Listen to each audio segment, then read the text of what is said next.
Bonjour, je vous retrouve pour cette vidéo qui va être relativement courte parce que je voudrais préciser certaines choses par rapport à la vidéo que j'ai faite sur le sens des épreuves pour donner vraiment une clé générale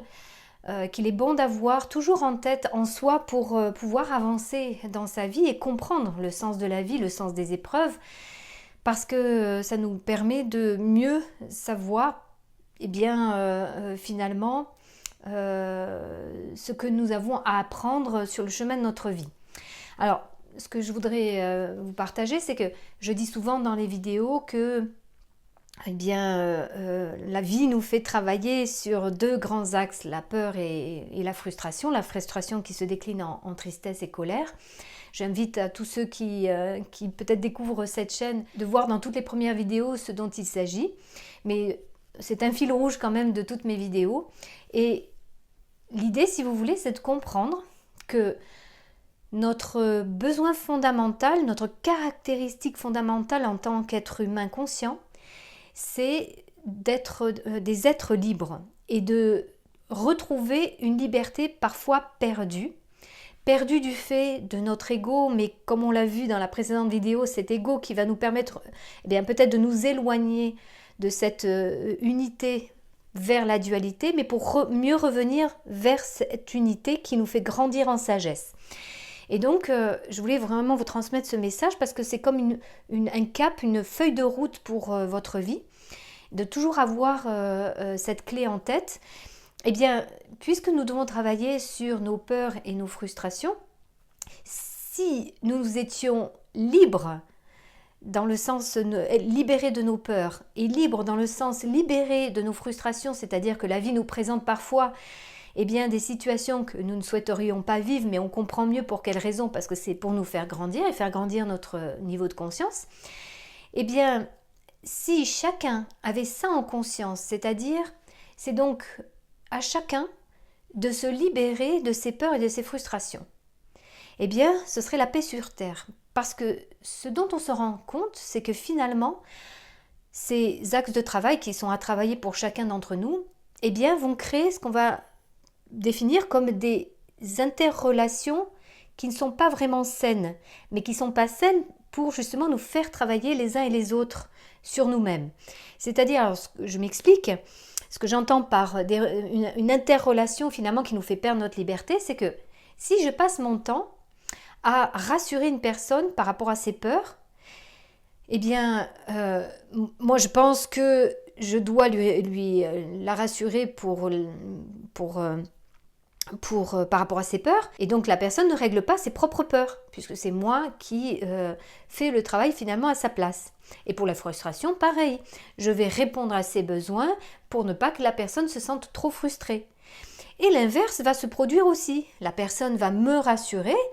par rapport à mes peurs, et donc je ne travaille pas sur mes peurs et va répondre à mes besoins, et donc je ne travaille pas vraiment sur mes frustrations. Et vous voyez cette interdépendance où finalement j'ai besoin des autres pour qu'ils me rassurent et pour qu'ils répondent à mes besoins, et les autres ont besoin de moi pour que je les rassure et pour que je réponde à leurs besoins pour pas qu'ils soient frustrés. Et c'est ça qui crée des relations dysfonctionnelles. Alors je ne dis pas qu'il n'y ait pas à avoir de relations, mais il y a une grande différence entre moi je sais gérer mes peurs et j'ai pas besoin des autres pour les gérer à ma place. Et si aussi je sais gérer mes frustrations, c'est-à-dire j'ai pas quelque chose, c'est pas un drame, je sais tout à fait gérer ça et j'ai pas besoin que l'autre réponde absolument à mes besoins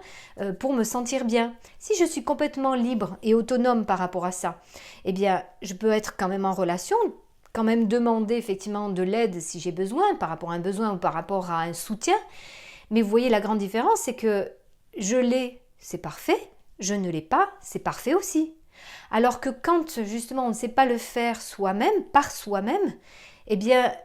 on le demande donc aux autres, et s'ils ne répondent pas à nos attentes, à nos besoins,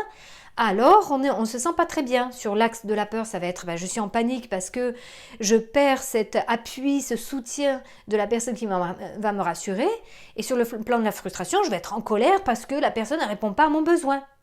Donc vous voyez en fait combien cela est très important et même essentiel de savoir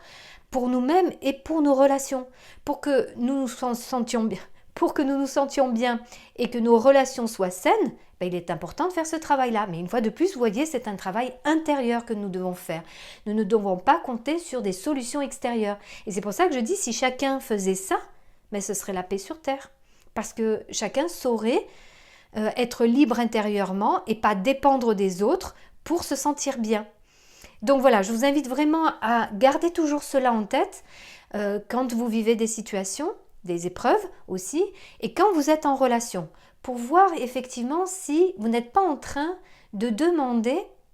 et donc de perdre votre liberté à ce que les autres vous rassurent ou répondent à vos besoins, ou si la personne n'est pas en train de vous demander, et donc vous faire perdre encore votre liberté, de répondre justement à ses attentes et ses besoins absolument. Voilà, j'espère que cette vidéo aura une fois de plus été utile. Je vous remercie pour votre attention, pour votre écoute. Si vous pensez que c'est une vidéo qui effectivement peut être utile à d'autres personnes, bien vraiment, je vous invite à diffuser le plus largement possible. Alors non pas pour mon ego, pas du tout, c'est pas ce que je souhaite, ni pour me faire gagner de l'argent parce que, je le répète, je ne gagne absolument rien sur cette chaîne, bien que YouTube, je l'ai mis sur toutes mes vidéos, sous toutes mes vidéos, fait des publicités et gagne finalement de l'argent sur mes vidéos, par rapport à mes vidéos. Je ne touche absolument rien comme argent de ces publicités. C'est YouTube qui a imposé ces publicités au début de mes vidéos et je ne sais absolument pas comment faire pour les supprimer. Donc d'ailleurs, s'il y a des personnes qui peuvent me dire comment faire, c'est bienvenu, mais il y a déjà une personne qui m'a répondu en me disant que c'était les nouvelles conditions effectivement de YouTube, les nouvelles conditions générales et que je ne pouvais malheureusement pas faire autrement. Voilà, enfin c'est pour vous dire que quand je propose de diffuser ces vidéos, ce n'est absolument pas pour moi, pour mon ego, pour gagner de l'argent, comme certains ont pu croire, mais vraiment, ça vient du cœur, c'est vraiment pour diffuser largement des clés qui permettent vraiment de plus en plus aux personnes de mieux se comprendre, de mieux savoir qui ils sont, de peut-être sortir de leur souffrance, d'avoir des clés qui leur permettent